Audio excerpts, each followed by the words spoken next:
বিএনপির উপজেলা আহ্বায়ক কমিটি নিয়ে অভিযোগ ১৫ বছরের রাজনৈতিক মামলা নাই। শুনলেন সংবাদ শিরোনাম, এখন বিস্তারিত।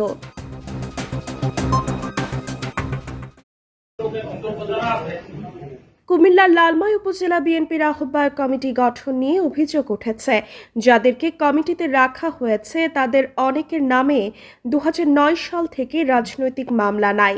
স্থানীয় সূত্রে জানা যায়, কুমিল্লা দক্ষিণ জেলা বিএনপি লালমাই উপজেলায় ৩১ সদস্য বিশিষ্ট আহ্বায়ক কমিটির অনুমোদন দিয়েছে।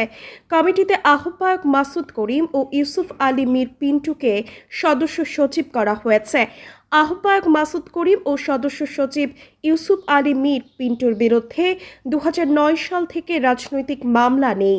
দুইজনে আওয়ামী লীগের সাথে সমন্বয় করে রাজনীতি করেছিল। মাসুদ করিম ২০০১ থেকে ২০০৬ সাল পর্যন্ত দরবার সালিশ বাণিজ্য সহ নানা অপরাধে জড়িত ছিল। বিগত নির্বাচনগুলোতেও আওয়ামী লীগ প্রার্থীর পক্ষে ভোট চাওয়া সহ নানা অবৈধ কর্মকাণ্ড বাস্তবায়ন করেছে মাসুদ করিম। পিন্টু অবৈধ সমিতির নামে বহু মানুষের টাকা আত্মসাৎ করেছে। পিন্টু ৫ আগস্টের পর টেন্ডারবাজি, ক্ষমতার অপব্যবহার সহ নানা অপরাধ করে আসছে। আহ্বায়ক কমিটিতে ত্যাগী কর্মীদের মূল্যায়ন করা হয়নি। নিষিদ্ধ সংগঠন ছাত্রলীগের কেন্দ্রীয় কমিটির সাবেক সভাপতির কথা মতো আহ্বায়ক কমিটি গঠন করা হয়েছে।